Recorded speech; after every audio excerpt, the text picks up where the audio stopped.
Yes. You see? Okay.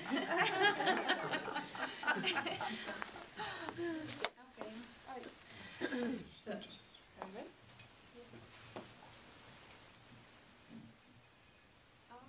Hello.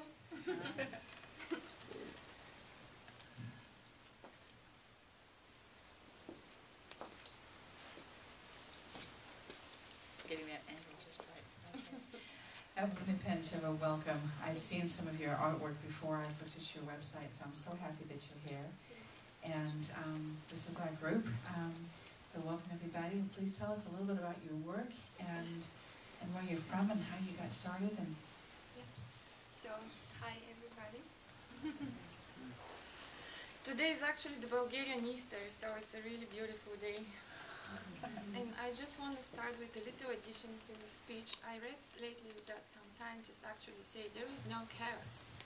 Chaos we call when our brain cannot actually comprehend the complexity of certain pattern. So, but that is still a pattern that's so complex we call a chaos. So there is no chaos in the universe. It simply is. Everything is. using the word chaos? Chaos. Chaos. Okay. Chaos. Okay, Oh, let me chaos. know if you don't. Sorry. You're absolutely right. There is no chaos in the universe. There is only order. Order. Some order is just more complicated. So, I took a speech class last year, two speech classes at Irvine Valley College, and I was wondering why the universe wants me to take a speech class. And for 2 months, I was trying to get ready with my speech for today. I never took the time to sit because I didn't feel right. And last night, I was thinking, if I have to write down what I'm going to say today about my art, then, and it's not coming from my heart, then it's not really art, it's maybe some informative type of speech. So I will start with the fact, and actually our inner world and our subconscious mind communicates with us through patterns, through symbols, through visions, through dreams, through pain, through illnesses. And but what defines how exactly what exactly the symbols are, it's besides the genetics and the ancestors that we carry the DNA from many generations, it's also our environment and how we grow up. So I grew up in Eastern Europe, in Bulgaria, and my grandmother was a clairvoyant. She was coffee reading, and she was reading coffee grinds actually, and cards, but not tarot, the regular tarot. She would combine both. So our house was always, and it was a small place, and I was so frustrated that I had to listen to every single person that comes every day with problems, and she would advise them, she would tell them the future, and they will leave all happy, and then they'll come back and they say, everything happened, but tell us again what will happen tomorrow. Insatiable. And I was wondering since then, what is it actually, why she's able to say what will happen? Do we have a choice in our future? Do we really have a choice? Or it actually, what happens to us depends on everybody's choice, of the butterfly that flaps its wings in Africa, really, that it moves the whole planet. We all have our little role in everybody's creation of reality. It's not, I don't think it's just us, it's everybody. So that's why it's so important that we all come out of love and help. And I'm a little nervous. Yes, You're doing fine. So through her, I learned a lot about symbols, but she was seeing also all the time. She had visions all the time, and she would share with me. So lately I started seeing patterns and visions and dreams. And I really grew up in this world of magic, because this is really magic, and for me it was actually natural thing. So I worked for 12 years as web developer when I came here, and graphic designer, and at the beginning 10 years ago, I didn't know what to do in America, and it's hard. It's languages. You first have to learn the language, and I have this spot in Newport Beach that's in a park that's oversees the whole harbor, that I truly believe that whenever I have an intention there, it helps me. It actually makes it happen. It's a special energetic spot. So back then I asked the universe, and I never like to ask for exact things. I want to be with this person, or I want to work for this company.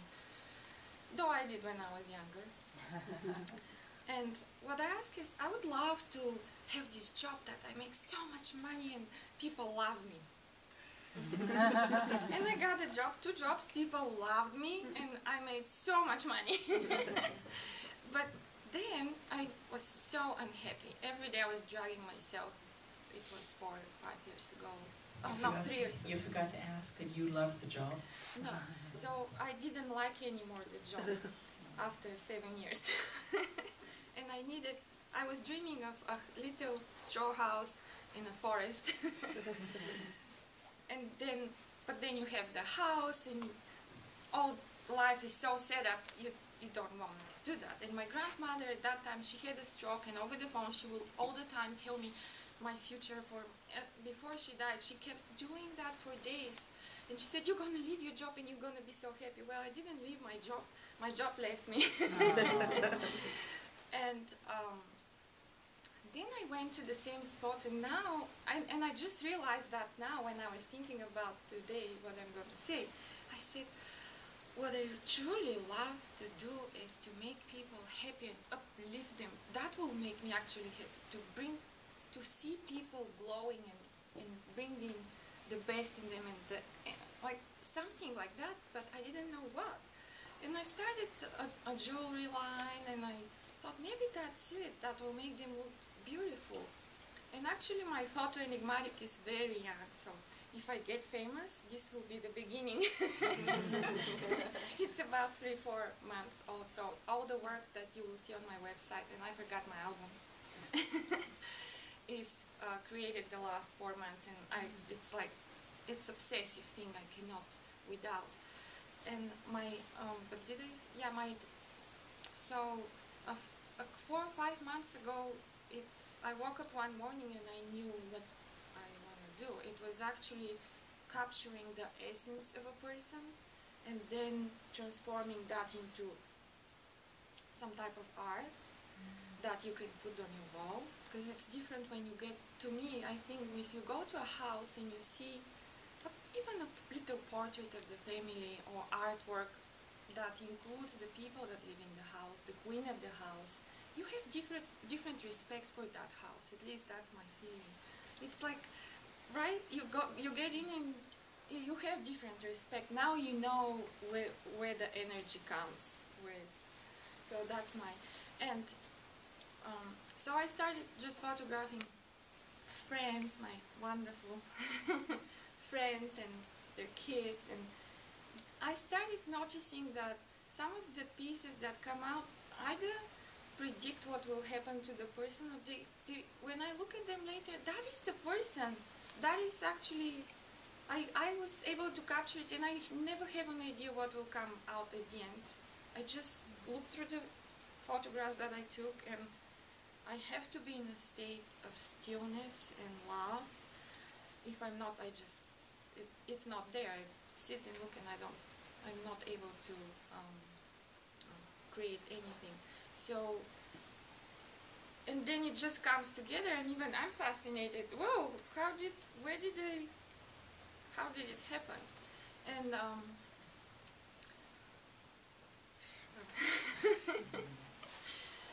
so yeah, that is actually the way things are happening. So your photographs, you start with a photograph. Yes. But you do a lot of graphic work, bringing in different images. Every photograph is taken either in the kitchen or in front of a garage or somewhere, and you have no idea at the end where it's been taken, actually. And you create these amazing images. I'm sure that you're clairvoyant as well, because you're seeing these images when you... Yeah, I have, for example, a friend. I was at the party and there was this young boy and said, "Can you take a picture of me?" I'm like, "Absolutely." And but then I said, "Can you just kneel down and grab your knees like that?" I mean, that's what I felt. So he did, and I took the picture, and later I added like an angel wings, like.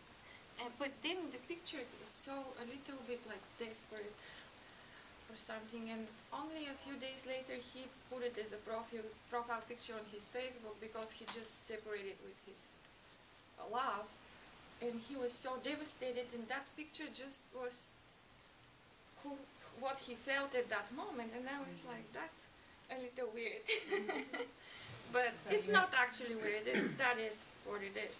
No, it sounds like you are tuning into the person and then using the graphics behind it to really express what's going on inside.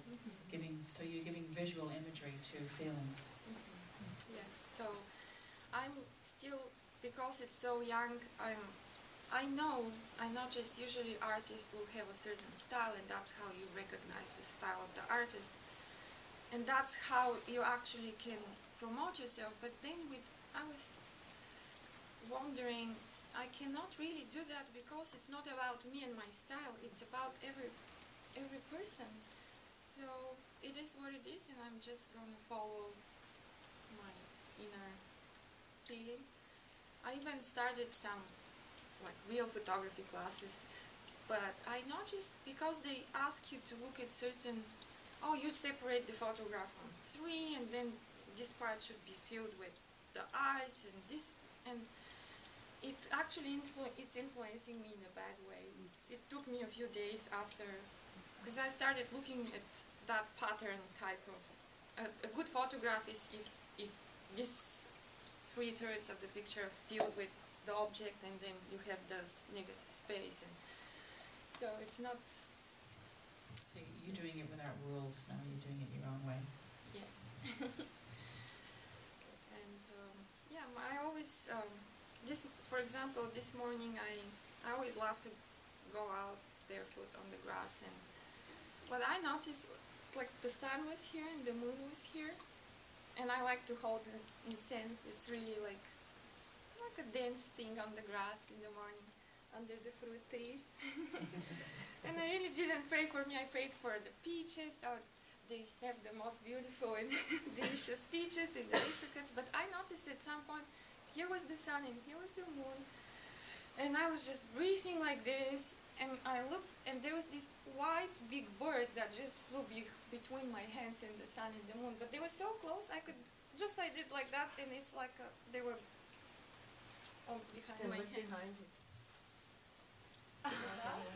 The white bird. Oh, yeah. Another white bird. So for me that was a good sign.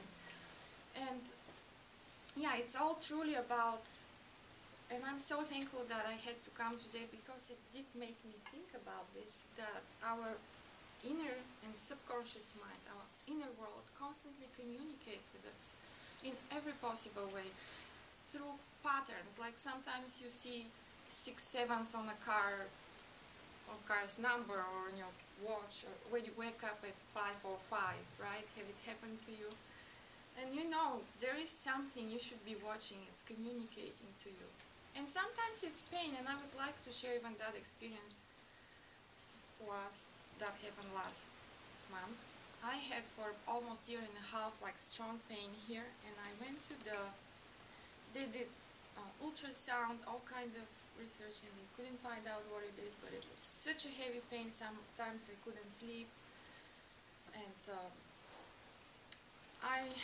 my acupuncturist once told me, you know, maybe you hold some frustration or aggression, and because that's usually the area. And I woke up one night 2 weeks ago, and I thought, well, I need to work then on, I need to find out what's going on with me. So, because I couldn't sleep, and it was totally, and I thought, I probably have cancer, or I have something really terrible, and I'm dying. And I found this article online that had certain meditation, but it was really about balancing the feelings inside of us. And I meditated in the morning. I also got up and I was breathing out the frustration and the anger, and I was breathing in balance and beauty and all the beautiful things that you can imagine. And it was gone after a year and a half. What took me so long? And it wasn't back. So that was my body. I found out what it was. I had something in my life that was causing that frustration, not allowing me to be myself. And that was frustrating me because I was not being myself. And that was the way my body communicated with me at this point, not only through visions or dreams. Okay. Does anybody have any questions for Evelina about her work? Yes? Yeah, I'm a photographer. I have been studying photography, providing professional photography for about 35 years. I need a professional photographer. No, I was going to say something to you about rules. You know, it's these rules are just sort of guidelines. But honestly, I break every rule I can. I just feel that when you create something, it has to come from inside and radiate out. That's what we do as photographers. It comes in through our eyes. Our mind connects with the universal mind, and it produces an image. That's my true feeling about photography. So when I submit, Then you're a true photographer. yeah, that's right. I've been doing it a long time. So when I get these messages from my photo editor saying the rules of thirds, something, it's like Gus. You know, Exactly. you know, did you see the image? Did you feel emotion? something? Did you feel something? That's what really counts. And so my strongest advice I can give to you is that know the rules for sure, so that you can break the rules. Yes, Okay. It's true. I think they say that in art as well with abstract images. Yeah, exactly. You have to know the rules so you know how to break them. Yeah, but with Impressionism, the first artists, they were supposed to, I wish I could break the rules. that broke the rules, they just created images that were evoking emotions with the stroke of brushes, like tsk, tsk, tsk, tsk. But then it has this Absolutely. big impact. So it's all about that. It's all about that. That's wonderful. Thank you so much. Thank you. And Evelina will be here afterwards. And oh yes, Brooke.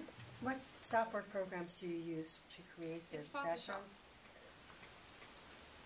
CS. They're just What's beautiful. CS level? What's CS level? Five. Yeah, her images are just beautiful. Yes, Don? So does your grandmother tell you you're clairvoyant? My Did grandmother, she say, don't worry, don't worry? You're clairvoyant? it's not saying, it was a natural thing for her. That was her reality. No, you. For me? Yeah. Did she tell you you are?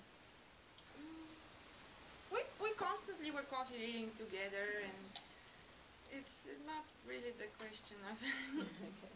telling me. She appears in my dreams a lot, and then things happen. Well, we are all clairvoyant. We all are. We just need to be more open for that inner message, even if it might be a bird speaking to you today, like the way it jumps. If it's happy, that means, oh, there's good news your way. Like even with the coffee ground reading, I have friends that see more than me in the cup, and then I ask them, can you tell me what you see? And then I know what it means. And sometimes I see. I already had one experience with that. It was with tea leaves. I'd had a meditation once where Kuan Yin had come to me, and she always comes in on a dragon, and I looked at the bottom of my teacup, and there was an image of a dragon. And it was like an hour after the reading with her. So, I mean, spirit moves in hundreds of thousands of different ways, and putting shapes in coffee grounds and tea grounds is one really simple way to provide imagery. Any other questions for Evelina? She'll be, yes, Marty. Is the coffee, is it the grounds wet? Is it before? Oh no, you boil. You can have it home. But you need to have it fine ground coffee, really fine, and then you boil it. Okay. You can add a little sugar.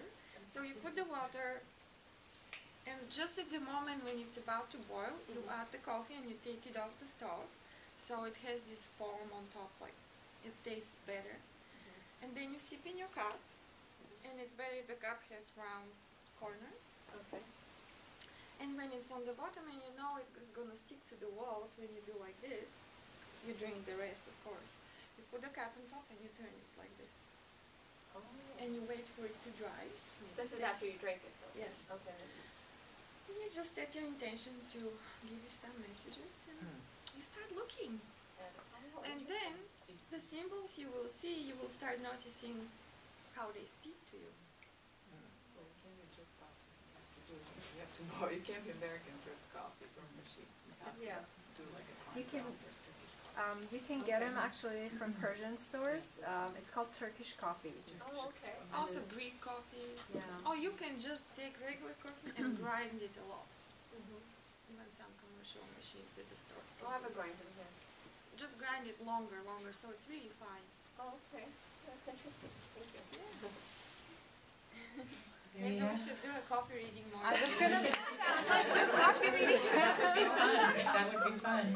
Yeah, divination tools are all around us. Then you can take a picture of the coffee grounds. I take pictures of my coffee grounds, and sometimes they're so unique. Oh, that is fun. That is fun. They're so unique sometimes. Do you read your own? Yeah. Because I was told that someone else has to always read yours. And you need That's to the read thing, someone yeah. else's. I see I every day read mine, and I know if there's going to be something bad or not bad. For the details, I sometimes see details for me. I see more for others. It's true. And sometimes when I see a detail, I don't want to accept it, probably. But, yeah. Well, that was just, oh, yes. I'm please. sorry to Go be ahead. rude. No, go ahead. I just wanted to say I just really loved the intention that you are bringing to this new work that you're doing. So you sort of this idea of sort of being with the person, capturing an image, and then just really And then being of actually, service to that exactly, person. I've seen like some of the people, like I told her, you like this rose, and then we taking, it's an experience, and then she sees how beautiful she is, And I love and the then idea she of feels being different, queen of my and house. she feels different about herself. Beautiful, it's gorgeous. Yeah. I'm excited, Yeah. and it's really new. I've been doing it 3-4 months, so. Well, she has an ad in our magazine and some images back here for you to look at afterwards, and Evelyn will be available afterwards if you want to ask her some questions. So thank you so much. Give her a hand. That was just really lovely. So Seth is going to pass around the giving envelopes while I just do a few, you can stop the camera.